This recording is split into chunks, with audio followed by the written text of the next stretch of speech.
kembali peminat Keshi dipersembahkan Kumbang Jepun. 42 peserta masih bersama kita untuk menghadapi roda berputar. Ayo General, kita mulakan. Bagi dua pemilih dah pun jatuh.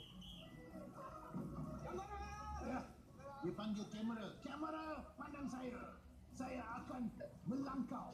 Oh, yes. Steady. Dah sampai ke 5. Oh, malang sekali.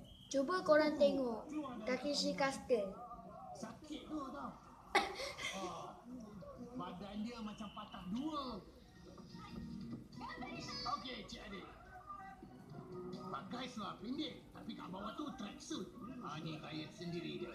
Uish. Terus ke tukang urut lah lepas ni. Tengoklah. Tengok ni. Jatuh. Tak sangka badan manusia boleh terlipat macam ni.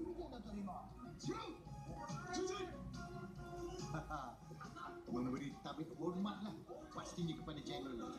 1, 2, 3, 4 Jatuh, long out. keluar dari permainan. Okey. Boleh teruskan. General Lee macam tahu dia ni takkan sampai. Nampak tak General Lee tadi? Macam hulur tangan dia. Dia tahu dia takkan sampai. Okey. Baik langkauannya. Okey. Ada peluang nampak. Jatuh. Sudah begitu hampir. Tak nak dekat dah. Okey. Kita tengok peserta ni pula. Oh, steady. Steady. Si peserta ni. Yes. Goal. Berjaya ke seberang. Golazo. Untuk tayang lucu saya. Saksikan peserta ni. Dia menunjukkan bagaimana azam, semangat, kecekalan hati beserta topi keledar berwarna merah yang diluluskan sirip masih tidak cukup untuk menjamin kejayaan. Kini tinggal 22 peserta dalam cabaran Jabatan Gantung. Yang ni macam mana? Ingat, Yang ni jangan boleh lupa mati je. kirimkan email dan SMS anda. Kami juga memang suka gila permainan ini. Hati-hati. Peserta ni bergerak Takut di jatuh atas tu. tepian. Dia terlupa ke? Outside. Sebelum bermula, kena tangkap bola yang dikirimkan oleh General Lee. Dah jatuh ke jaring dia tu. Okey. Adik kita ni, bolehkah ditangkap bola emas?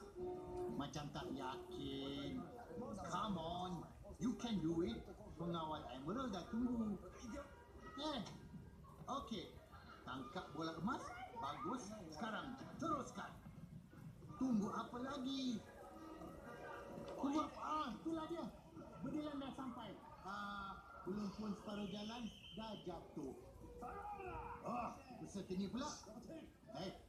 Menayangkan punggung ke pengawal Emerald bukan satu teknik yang bijak.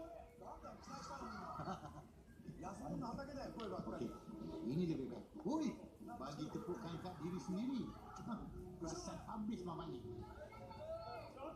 Dia ni kononnya nak tunjukkan yang dia penuh yakin.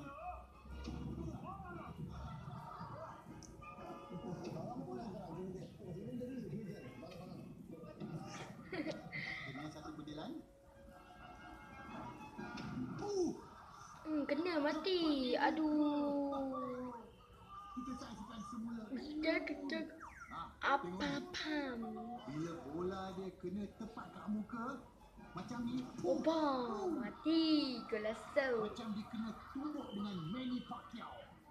Pandai tak? Golazo. Berpakaian seragam tentera. Tentera pula kan aku tembak kamu tahu. Memang wajar. Hati-hati. Permainan ni Polis jangan jatuh polis. Tentera tak payah putus asa. dengan mudah, bagus. Aduh. Jalan, brother, jalan. Cepat Hati-hati. sikit. Berjalan Mati.